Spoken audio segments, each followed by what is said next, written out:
गणपति बाप्पा मोरिया। আর কদিন পরে গণেশ চতুর্থী, আর গণেশজির প্রিয় ভোগের মধ্যে একটি হলো মোদক।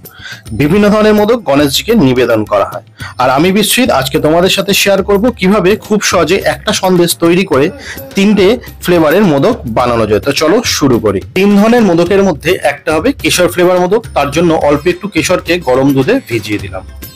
আমি 2 কিলো দুধের ছানা বানিয়ে ভালো মতন জল ঝরিয়ে নিয়েছি। এবার আমি এটাকে খুব ভালো মতন ম্যাশড করে নেব। হাতের তালুর সাহায্যে এটাকে খুব ভালো মতন 3 থেকে 4 মিনিট ম্যাশড করতে হবে, যাতে একটা মসৃণ ভাব চলে আসে। খুব বেশি সময় ধরে ছানাটাকে ম্যাশড করা যাবে না। বেশি সময় ধরে ম্যাশড করলে ছানা থেকে ফ্যাটটা বেরিয়ে যাবে, সেক্ষেত্রে কোনো মিষ্টি ভালো হবে না। 3-4 মিনিট ছানাটা ম্যাশড করার পরই দেখো ছানাটা অনেকটা স্মুথ হয়ে গেছে। এবার এটা সন্দেশ বানানোর জন্য একদম রেডি। পুরো ছানাটাকে এবার একটা প্যানের মধ্যে নিয়ে নিলাম। এবার মিডিয়াম টু লো ফ্লেমে এটাকে 2 মিনিট একটু কুক করে নেব। ছানাটাকে কিন্তু ক্রমাগত নাড়তে হবে, নয়তো নিচের দিকটা লাল হয়ে গেলে সন্দেশটা ভালো দেখতে লাগবে। 2 মিনিট ছানাটাকে কুক করে নিয়েছি। এবার আমি এর মধ্যে অ্যাড করে দিলাম 150 গ্রাম চিনি। চিনিটাকে আমি আগে থাকতেই পাউডার করে রেখেছিলাম। এবার আমি চিনির সাথে ছানাটাকে খুব ভালো মতন মিশিয়ে নেব। চিনির সাথে ছানাটা মেশাতে মেশাতে দেখবে চিনিটা গলে গিয়ে ছানাটা অনেকটাই নরম হয়ে এসেছে। দেখো এটা এখন অনেকটাই নরম হয়ে গেছে।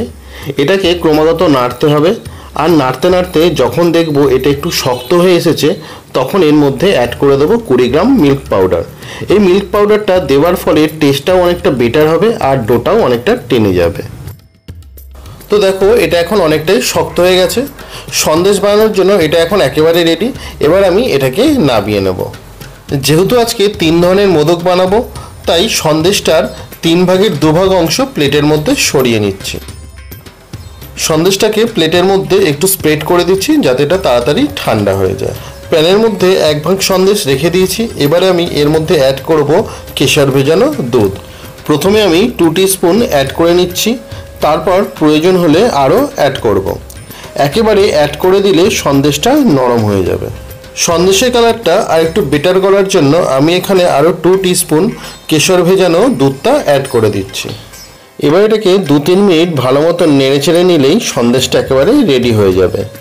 কেশরী মোদকের জন্য সন্দেশটা একেবারে রেডি হয়ে গেছে। এবার একটা প্লেটের মধ্যে নামিয়ে এটাকে ছড়িয়ে দিলাম, যাতে তাড়াতাড়ি ঠান্ডা হয়ে যায়।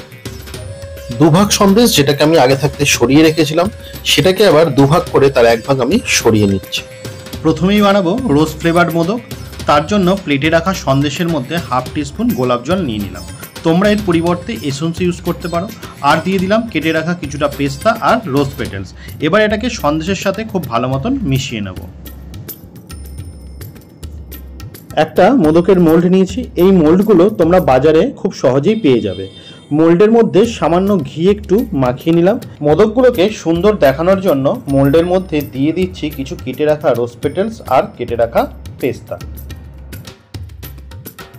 এবার মোল্ডটাকে বন্ধ করে কিছুটা সন্দেশ মোল্ডের ভেতর ঢুকিয়ে আঙুল দিয়ে ভালো করে প্রেস করে দিতে হবে, যাতে কোনো জায়গা বাদ না পড়ে আর মোদকের শেপটাও পারফেক্ট হয়। এবারে আলতো করে মোল্ডটাকে খুলে নিলেই মোদক একেবারে রেডি। তো দেখো এটা কত সুন্দর দেখতে হয়েছে। এইভাবে একই প্রসেসে আমি বাকি মোদকগুলোও রেডি করে নিয়েছি। তাহলে রোজ ফ্লেভার মোদক আমার সব একেবারে রেডি। এবার বানাবো কেশর ফ্লেভার মোদক। তার জন্য কেশর সন্দেশ আগে থাকতে রেডি করেই রেখেছি। এবারে তার মধ্যে অ্যাড করে দিচ্ছি কাজু আর আমন্ড কুচি। সবকিছুকে এবার খুব ভালো মতন মিশিয়ে নেব। আগের মতনই মোল্ডের মধ্যে একটু ঘি মাখিয়ে মোল্ডের ভেতর সন্দেশগুলোকে অল্প অল্প করে নিয়ে প্রেস করলেই মোদক একেবারে রেডি হয়ে যাবে। আলতো হাতে মোল্ডটাকে খুলে এবারে মোদকটাকে বের করে নিলাম। তো দেখো মোদকটা কত সুন্দর হয়েছে। মোদকগুলোকে ডেকোরেট করার জন্য একটু করে কেশরী রং লাগিয়ে দিলাম, আর দিয়ে দিচ্ছি একটা করে কেশর। তবে এটা কিন্তু একেবারেই অপশনাল, তোমরা চাইলে নাও করতে পারো। তো দেখো আমার কেশরী মোদকও একেবারে রেডি হয়ে গেছে। সবশেষে আজকে বানাচ্ছি পান ফ্লেভার মোদক। আর তার জন্য বাকি যে সন্দেশটা রেখেছিলাম সেটাকে নিয়ে তার মধ্যে অ্যাড করে দিয়েছি সামান্য পরিমাণে green vegetable food colour. Food কালারটা অ্যাড করার সময় আমি ভিডিও ক্লিপটা তুলতে একেবারেই ভুলে গেছি, তাই বলে দিচ্ছি যেমন কালার তোমরা চাইছো সেই অনুযায়ী অল্প অল্প করে কালারটা মিশিয়ে নিও। যেহেতু পান ফ্লেভার মোদক বানাচ্ছি তাই এখানে একটু গোলকান্দ নিয়েছি। এবার সেম প্রসেস ফলো করে ঘি মাখিয়ে সন্দেশটা ভেতরে ঢুকিয়ে দেবো। যেহেতু গুলকান্দের পুর দেবো তার জন্য ভেতরে একটা হোল তৈরি করে নিচ্ছি। এবারে সামান্য পরিমাণ গুলকান্দ নিয়ে সেই হোলের মধ্যে দিয়ে দিলাম, আর এটাকে সিল করার জন্য আর একটু সন্দেশ উপর থেকে দিয়ে এটাকে প্রেস করে দিচ্ছি। তো দেখো আমার পান ফ্লেভার মোদক একেবারে রেডি হয়ে গেছে।